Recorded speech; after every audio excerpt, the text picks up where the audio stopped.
Así que bueno. Tenemos a don Leopoldo Espaillat Nanita en la línea, es presidente de la refinería dominicana de petróleo, investigador del Instituto de Energía de la UAS, consultor en materia de combustible e hidrocarburos.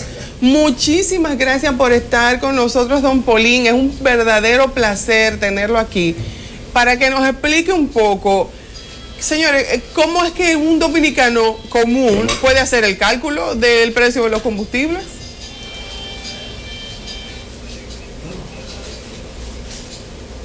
Cómo no, buenos días a Elisa, a Karina y al amigo Hugo. Buen día. Estoy aquí a su orden. En realidad, hay cosas que deberían estarse haciendo que no se están haciendo.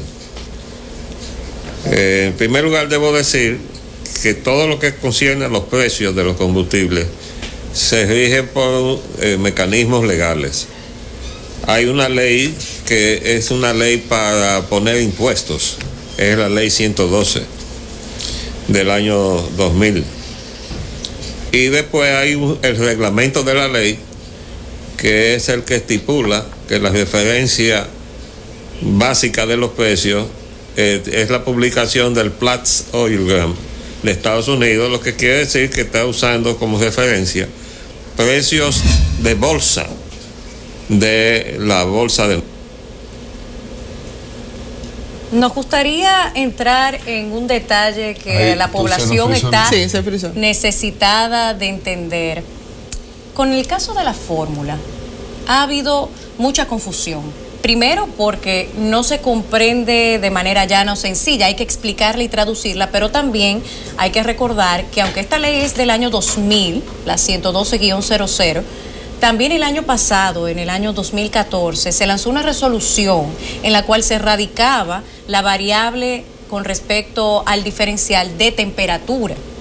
Esto es sumamente importante porque independientemente de que hay tantas variables que hacen necesaria la dinámica de los precios y evidentemente... Más de 8 variables. Por supuesto, cuando usted ve que cada semana los combustibles muchas veces quedan congelados, es necesariamente lógico que la gente se pregunte cómo es posible que se dé cuando hay tantos elementos que la convierten en algo tan dinámico.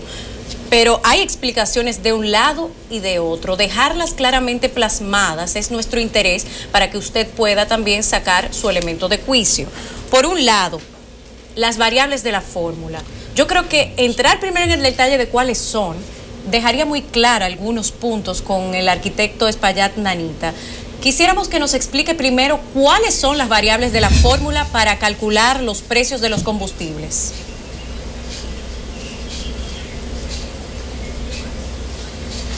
Bueno, lo primero es que, de acuerdo con la ley, debería estar saliendo en la prensa este aviso que estoy poniéndole a la Cámara.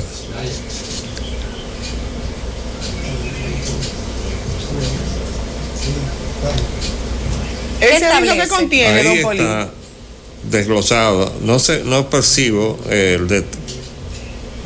Bueno, esto está en la fórmula a partir del precio de paridad de importación. A partir del precio de paridad de importación, entonces viene los impuestos, la ley 112, la ley 532, y así sucesivamente están las intermediaciones, lo que corresponde a los detallistas, al transporte, y entonces llega finalmente al precio al consumidor. Entonces, esto no se está publicando. Yo he estado precisamente indagando con amigos periodistas si han estado viendo este aviso en tiempos recientes. Lo que se ha estado dando es un informe verbal o declaraciones de eso, cuáles son los precios que van a estar vigentes para ese fin de semana, pero no se está dando nada del detalle. Y es importante el detalle por una sencilla razón. Si usted coge la última resolución, usted encuentra que en la columna que dice Ley 112 dice gasolina regular 71,10. Pero usted se busca la ley, que es esta que yo tengo aquí. ¿Qué es la última? Y no aparece en la pantalla. Esta es la ley. No, esa es la ley 112. Que no está modificada. Yo hice una verificación con abogados ayer. ¿Y qué dice la ley 112? La ley 112 dice que la carga fiscal es gasolina premium 18 pesos. Y aquí en la última, en este detalle que no se publica, aparece 71,10. ¿De dónde sale 71,10? Si la ley 112 no se ha modificado. Entonces, eso explicaría por qué este detalle no se está publicando, simplemente se le está dando el resultado al país. ¿Por qué? Porque no se está cumpliendo con la ley. La ley tiene una cantidad y en este análisis, que lo saqué del internet porque no está en la prensa, lo que dice es otra cantidad diferente. Por ejemplo, aquí dice gasolina regular 63,16. ¿Qué dice la ley? Gasolina regular 15 pesos. Entonces, eso es lo que está pasando. Pero, arquitecto, que Industria y Comercio está haciendo lo que quiere hacer, no está cumpliendo con la ley. No es justificación con respecto al incremento de los impuestos, las variables de esta fórmula. Por eso es que yo quisiera que entráramos en ese detalle. ¿Cuáles son las variables para poder entender la posibilidad de alteración de estas cifras que ampara la ley 112-00? Porque hubo una resolución y han habido otras que han modificado en su contenido esto. No, pero por eso Perdón, lo que estoy explicando es que este aviso que trae todo el detalle de cómo se descompone a partir del precio de paridad de importación, que a eso vamos a entrar ahora. Pero el precio de paridad de importación es lo que se supone que es el precio ahí en el muelle cuando el combustible importado llega al muelle dominicano. A partir de ahí es el precio de paridad de importación. Entonces, este detalle lo primero que hace que evidencia que se está poniendo un monto del impuesto que no es el que está en la ley. ¿Me explico? Ajá. Oigan la diferencia en la gasolina regular 71,10 y la ley lo que dice es 18. Y eso no se ha modificado, la ley no se ha modificado. Yo lo hice verificar ayer tarde antes de poder participar con usted en el programa. Entonces, ¿qué otros aspectos se suman? ¿Qué otros impuestos se suman al precio final del combustible? ¿O que varía el precio final del combustible? Bueno, está ahí. Bueno, pero el precio final, como les digo, comienza con el precio de paridad de importación. Y entonces hay la ley 112 y está la ley, perdón, no puedo casi, está muy pequeño, 425.08, algo así.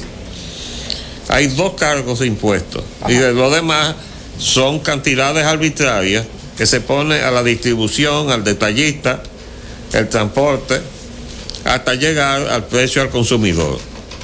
Pero este detalle no se le está dando a la nación, porque este aviso, que es lo que debería salir cada semana, esto no se está haciendo. Pero yo tengo entendido lo siguiente. Y por eso se puede encubrir el cambio de las magnitudes de los impuestos. Una pregunta, arquitecto Espaillat Nanita. Usted, como gran conocedor, estuvo dentro de la refinería dominicana de petróleo y evidentemente que maneja a la perfección todo lo que tiene que ver con esta fórmula y su aplicación final. Ahora bien, ¿no es el Ministerio de Hacienda el encargado, por un lado, de establecer para qué será utilizado el diferencial que se le aplica a los combustibles?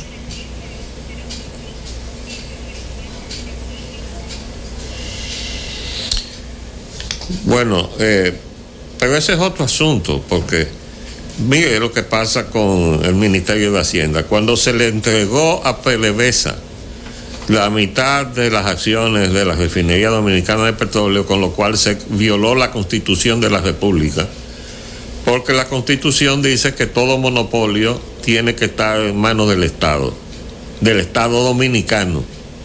Y lo que se hizo fue entrar a una empresa del Estado venezolano en la Refinería Dominicana de Petróleo.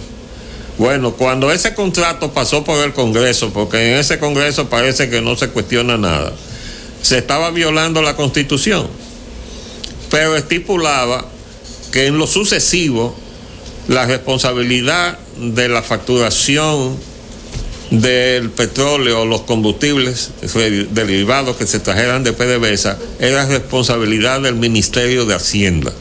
Dejaba de ser responsabilidad directa de la Refinería Dominicana de Petróleo.